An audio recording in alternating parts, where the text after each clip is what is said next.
L'atterrissage d'un rover martien, un appel au dépistage contre le cancer du poumon et un cachalot victime du plastique. Bonjour à tous, voici votre concentré d'actualité scientifique pour ce 22 novembre. La différence entre l'homme des cavernes et nous, c'est le résultat de la science. Et ce n'est pas une opinion, c'est de la science. Notre monde n'est pas si moche. Des astronomes pensent avoir retrouvé le jumeau perdu de notre Soleil.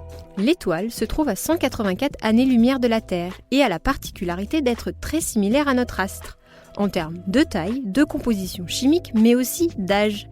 De quoi appuyer un peu plus la théorie selon laquelle le Soleil aurait, il fut un temps, été accompagné d'un jumeau en tout point similaire à lui. Mais les recherches doivent se poursuivre pour le confirmer. Chez les oiseaux de paradis, le look ne suffit pas pour séduire ses partenaires.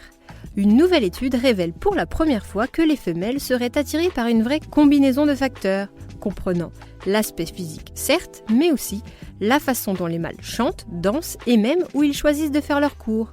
Autant dire que ces messieurs ont intérêt à sortir le paquet pour séduire madame. Il fut un temps, les Syriens se baignaient comme les Romains. Pour preuve, la récente découverte révélée par des archéologues près de l'antique cité de Dawlish.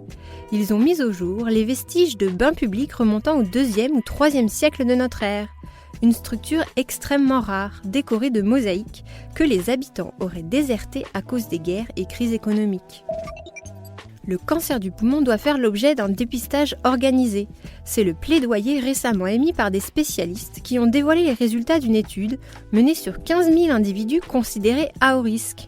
En testant un dépistage par scanner thoracique, elle a abouti en 10 ans à une réduction de 25% de la mortalité du cancer du poumon chez les hommes et jusqu'à 60% chez les femmes.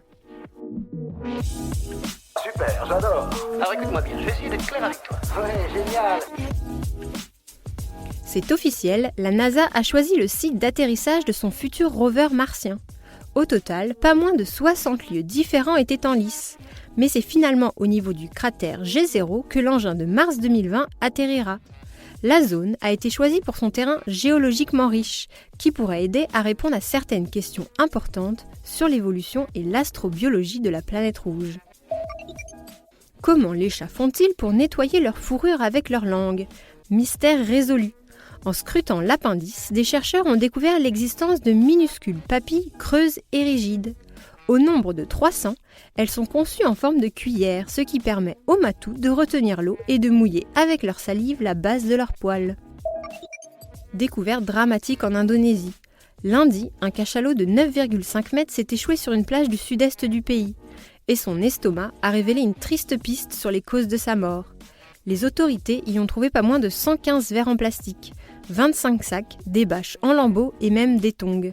De quoi rappeler le fléau que représente aujourd'hui la pollution plastique pour les espèces marines. Dumbo pourrait-il venir en aide aux éléphants de cirque ? L'an prochain, le célèbre éléphanto à grandes oreilles sera de retour dans un nouveau film Disney. Une sortie redoutée par des écologistes qui craignent que l'aventure ne relance la popularité des éléphants de cirque, malgré leurs conditions de vie régulièrement dénoncées. Une pétition a été lancée pour inciter Disney à s'engager pour la protection des éléphants. C'est tout pour aujourd'hui. On vous dit à demain pour de nouvelles actualités scientifiques. Voilà. Il ne reste plus qu'à vous remercier de votre attention. Au revoir.